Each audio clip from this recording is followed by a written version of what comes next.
Perfecto, pues entonces hablemos del choque séptico y los puntos clave. Muchísimas gracias por la invitación de No, nuevo. al contrario, doctor, gracias por estar con nosotros. Bueno, siempre les pongo mis conflictos de interés, obviamente ninguno de esos pagaron porque yo estoy aquí, pero de ninguna manera es con todo gusto. Y no se meten en lo que voy a decir en la plática, ¿no? Los objetivos son principalmente dos: revisar los pasos de la renovación del paciente séptico, al menos los puntos más relevantes. Algunas cosas ya se dijeron en las pláticas previas a mí y las vamos a retomar con un poquito más de fondo y hablar de terapias adyuvantes, que esto de los adyuvantes está de moda más ahora con el COVID y queremos encontrar de repente una bala mágica que nos ayude, ¿no?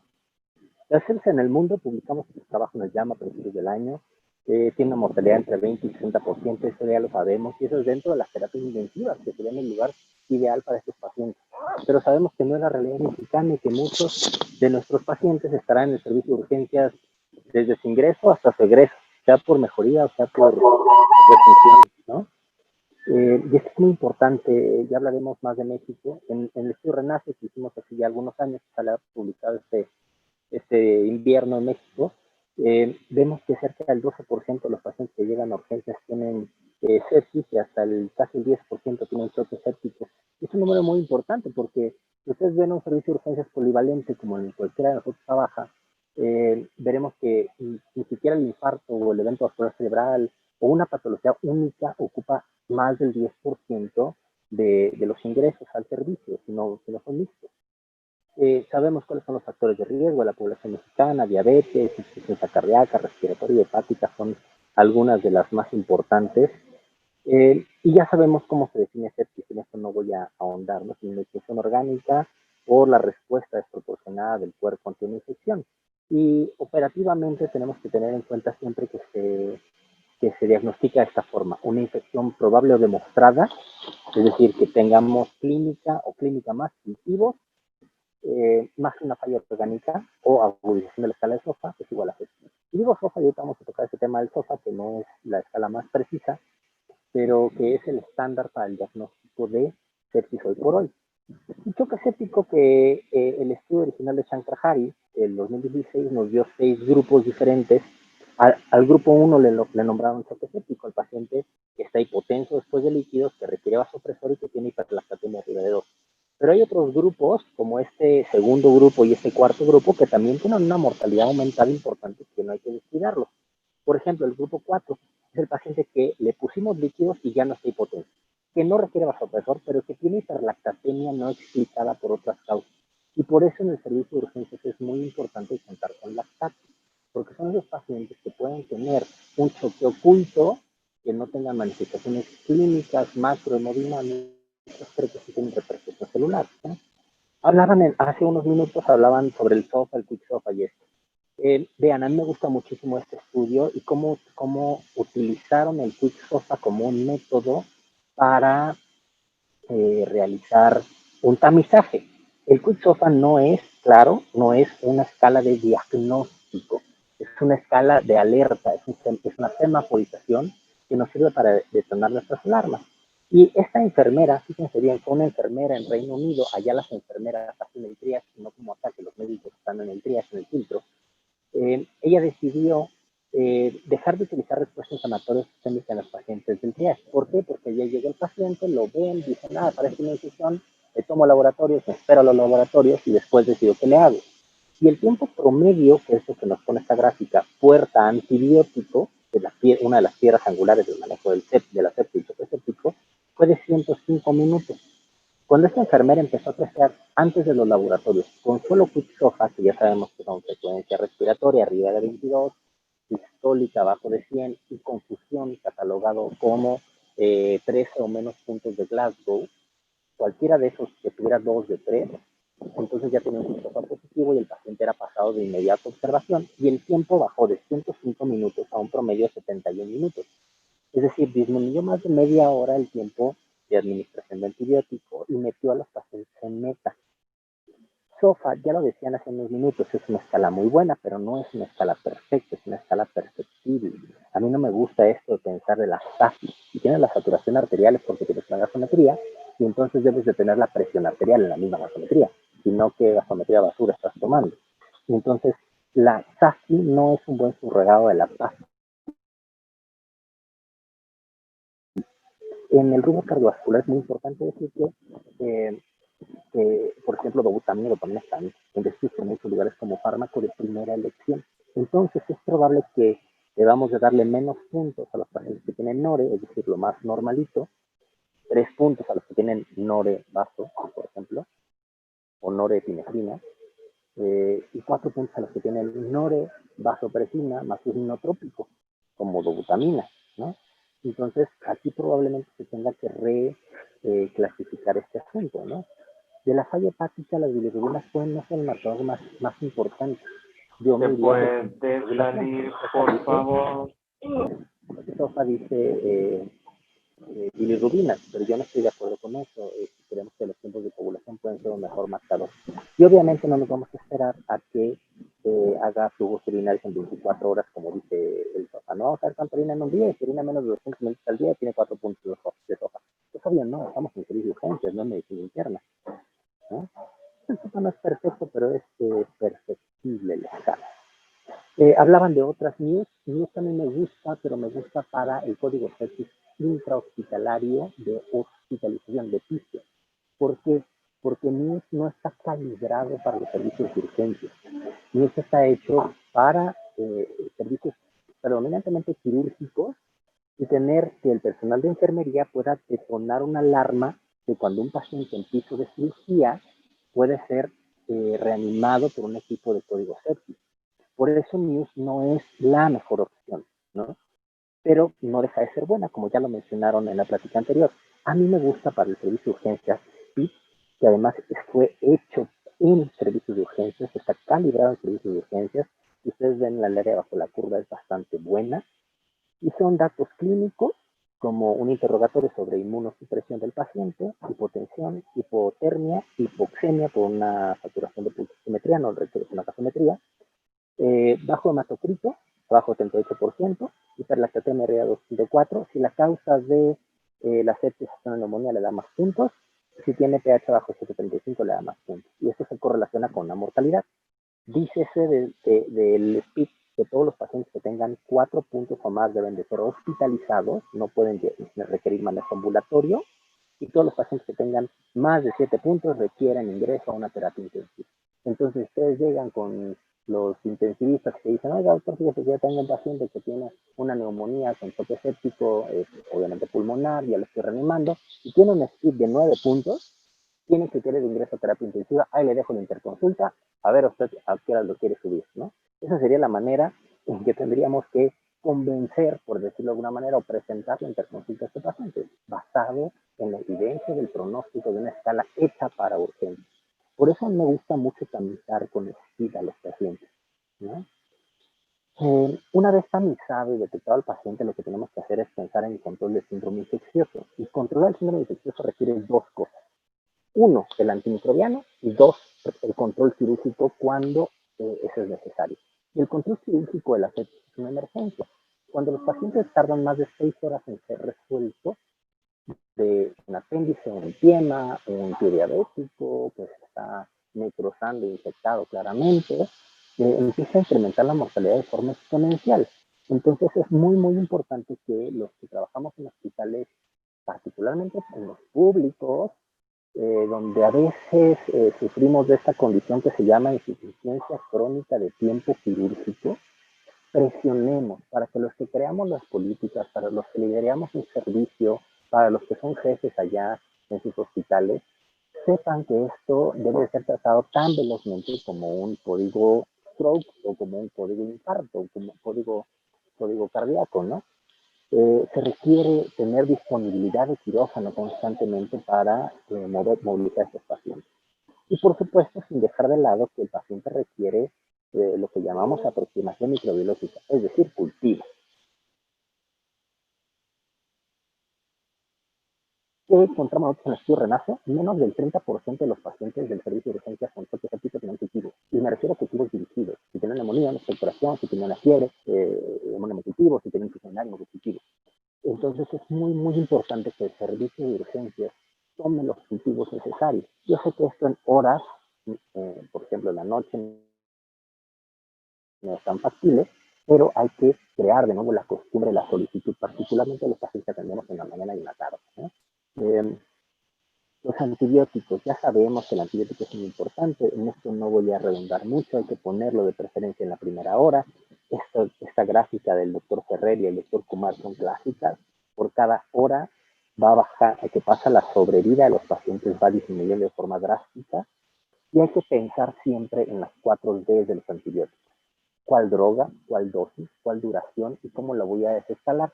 Probablemente al servicio de urgencias no le toque desescalar mucho los antibióticos porque no nos toca recabar los cultivos 3-4 días después, cuando se supone que el paciente ya se fue del servicio de urgencias, si está en piso o en terapia intensiva. Pero sí de las primeras 3, tenemos que pensar que sea el fármaco paistro de la bacteria que creo que penetra el tejido donde creo que está la infección, ajustado a las fallas del paciente, particularmente la renal, y pensar en cuánto tiempo le voy a dar el antibiótico, ¿no?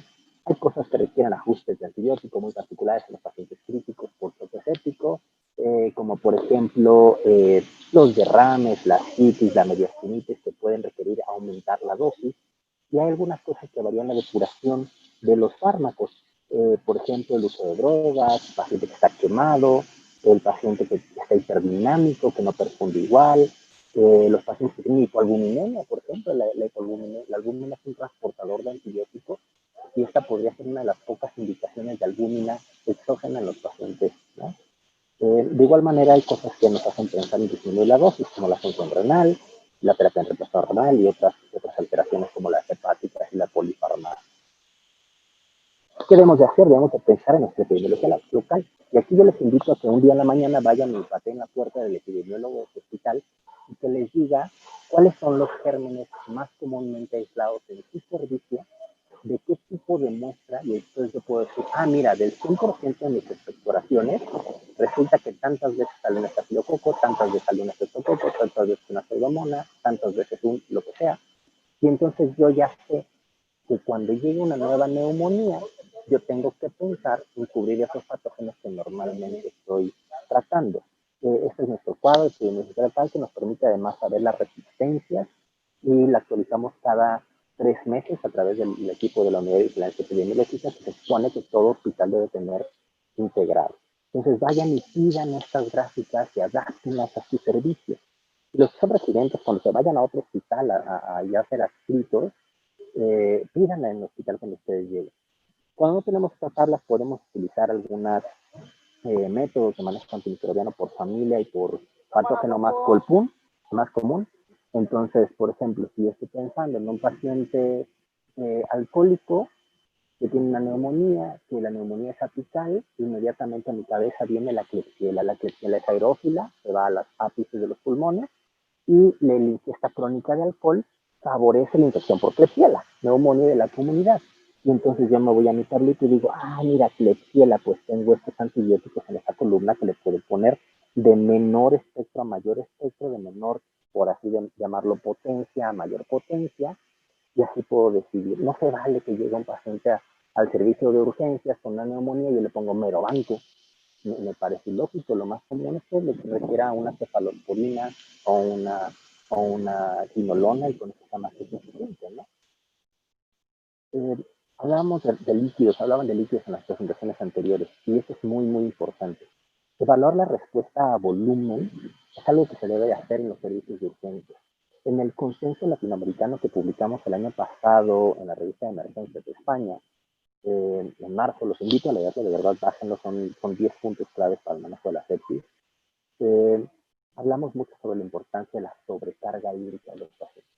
Y en urgencias nos enseñan una cosa, primero pon el líquido y luego pregunta. Ponle otra carguita, no pasa nada. Y el que sí pasa. Sí pasa que barremos el glucocálix, sí pasa que generamos edema, sí pasa que intoxicamos al paciente con electrolitos como cloro particularmente y le producimos eventos secundarios.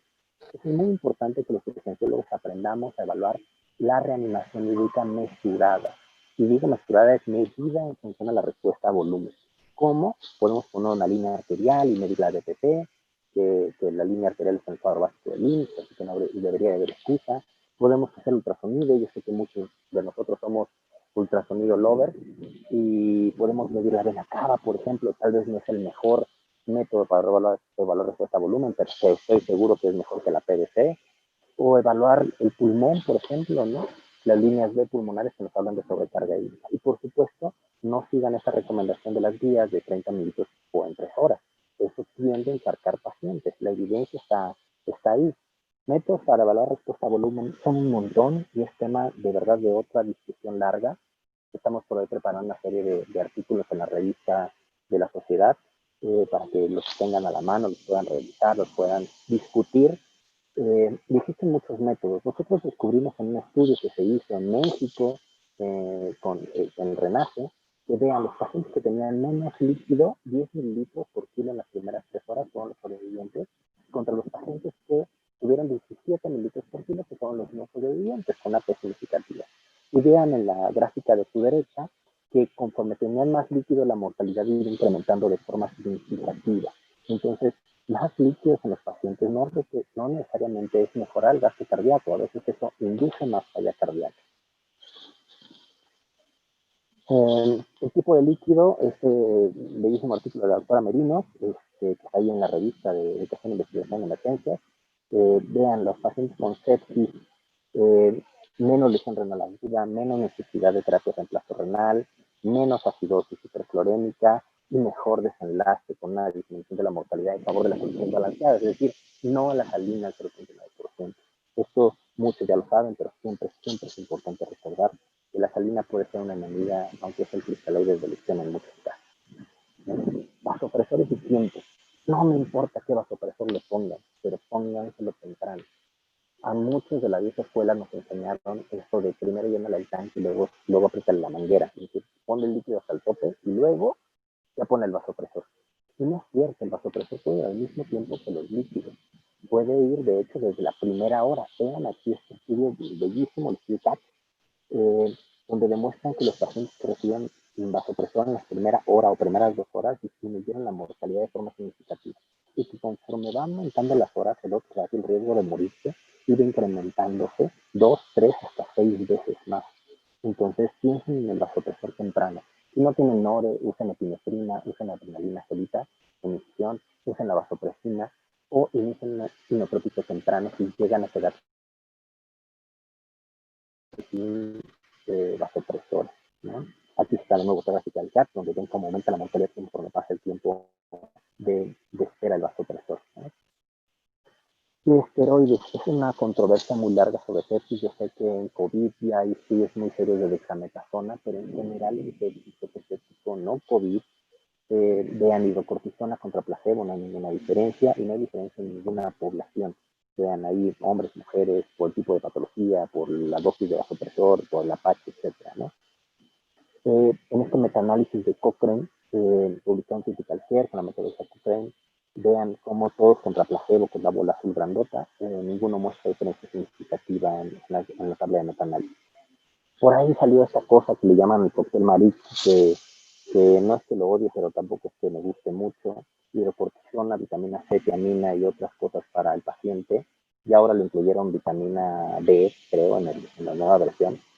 El problema es que este estudio que publicó Marit en el CHEST, el 2017-2018, no incluye cálculo de muestra, eliminaron pacientes de pivote, solo compararon descriptores y utilizaron una definición obsoleta de sepsis, utilizaron la definición del 91 en el 2016, entonces no se vale hacer este estudio así. Yo creo que si ustedes van con su tesis, con su profesor, le dicen, no, yo no calculé la muestra y yo voy a eliminar pacientes a diestra y siniestra para que el resultado salga como yo quiero, su tesis se la regresan, ¿no? Pero vean, ¿qué pasó después con la vitamina C? Ya incluido el estudio de Marita ahí en el metaanálisis, no hubo diferencia en la mortalidad en la lista de vitamina C, y tampoco hubo diferencia en los líquidos, ligeramente menor duración del vasopresor, pero claro, vean el estudio de Marit hacia hasta abajo, que es el que jala la curva hacia la izquierda. Si lo eliminamos es no significativo, ¿no? El estudio ciclicales a finales del año pasado, que demostró que la vitamina C no ayudó ni siquiera a disminuir el puntaje de soja y por supuesto no tuvo impacto en la mortalidad. Entonces la verdad es que no sé si le voy a poner vitamina C a Pedrito que estoy atendiendo en el con sepsis, pero lo que sí sé es que ya viene la evidencia y van a seguir más estudios más adelante. La inmunoglobulina, que es una terapia adyuvante que se ha pensado mucho. Susan Carhari también, el mismo que creó la definición actual de choque séptico en sepsis 3. Vean que ellos hablan muy bien de las inmunoglobulinas y que en el estudio Cochrane demostró una reducción de la mortalidad de hasta el 30%. El problema de las inmunoglobulinas es el costo y los eventos adversos inmunosupresores que pueden empeorar las enfermedades. Entonces, habría que juzgar. Desafortunadamente, desde hace casi 5 o 7 años no hay estudios serios de inmunoglobulinas en pacientes con sepsis, en ningún tipo de infección particular. Y los pocos estudios que salieron este año por COVID fueron negativos. Parece ser que la inmunoglobulina intravenosa IM enriquecida, que le llaman así, tiene una disminución significativa en este metaanálisis, pero la mayoría de los estudios atraviesan el 1. Eso quiere decir que es probable que no tenga un resultado consistente a futuro, ¿no? Algo muy importante, uno de los puntos clave más importantes del manejo de los pacientes con choque séptico es la organización, la logística. Es decir, no tiene que ser solo el urgenciólogo, no estamos solos en este mundo multidisciplinario de la atención de los pacientes. Tenemos al excelente equipo de enfermería, tenemos infectólogos, tenemos a los quirúrgicos y tenemos a los servicios de apoyo. Y podemos establecer un equipo de código sepsis que igual lo describimos en el artículo del consenso latinoamericano que está en emergencias del año pasado, ¿no? Ahí les dejo la portada del artículo y lo pueden descargar, está gratuito. El código sepsis funciona así, si funciona, estoy seguro de que el código sepsis funciona. Vean cómo en Nueva York lograron disminuir casi 3% la implementación solo por cambiar y poner un código sepsis. Es decir, no cambiaron las formas que trataban al paciente, solo cambiaron la velocidad y la logística del tratamiento de los pacientes. Y esto es muy, muy importante en hospitales que tenemos menos recursos, ¿no? Organizarnos bien para tratarlos mejor, ¿no? Y ahí está la publicación en el llama. ¿Qué hacemos nosotros? Utilizamos un algoritmo acelerado de reanimación en sepsis, que son 60 minutos, cada paso dura 10 minutos aproximadamente, y son 6 pasos. Perdón, en el primero 10 minutos hacemos la evaluación inicial, que ya todos la conocen, abordamos al paciente con un catéter, evaluamos respuesta a volumen, de la manera en que tengamos para evaluar respuesta a volumen, indicamos líquidos, y si ya no responde, entonces empezamos a pensar en los vasopresores, el primero, en el segundo vasopresor, probablemente en los esteroides, probablemente la transfusión que el paciente requiere o no, incluso los inotrópicos. Alrededor del minuto 50 estamos con el primer antibiótico, estamos pensando en el control de la fuente, estamos enviando las interconsultas necesarias y estamos dándole resolución al paciente con la misma logística y con la misma velocidad que atendemos un código de infarto o un código ictus de un evento vascular cerebral, ¿no? Conclusiones de esta noche: la sepsis mata, eso es muy, muy importante que lo sepan. Los antimicrobianos tempranos disminuyen la mortalidad, mejoran nuestro pronóstico. Hay que seleccionar el antimicrobiano según las 4 Ds: drogas, dosis, duración y desescalación. Hay que tomar cultivos en los servicios de urgencias, no lo echen a la basura. Créanme, los cultivos son muy importantes, tal vez no para el servicio de urgencias, pero sí para el paciente, y eso cambia el pronóstico de los pacientes. No tener cultivos, solo el hecho de no tener un cultivo para tratar de infección puede duplicar el riesgo de morirse, y es algo que podemos nosotros hacer. La sobrecarga hídrica incrementa la mortalidad y esto es bien importante. Llévenselo de tarea, siémbrenselo en su práctica diaria. Eso de solución 1000 para 24 horas puede quedar obsoleto. 500 para 24 horas puede quedar obsoleto. Es más, pueden dejar al paciente en solución de base con los puros bolitos de todos los medicamentos que le pasan, ¿no? Necesitamos medir la respuesta a volumen en los servicios de urgencias. No debe de ser una tecnología exclusiva del quirófano o de las terapias intensivas. La sepsis es una emergencia también quirúrgica. 2 invitaciones: primero, a enviar manuscritos, sus publicaciones, sus tesis como artículos originales a la revista de Educación e Investigación en Emergencias de la Sociedad Mexicana de Medicina de Emergencias. A firmar la Declaración de Sao Paulo en contra de la sepsis en toda América Latina. Y les dejo aquí mis redes sociales y correo electrónico en nuestro sitio web para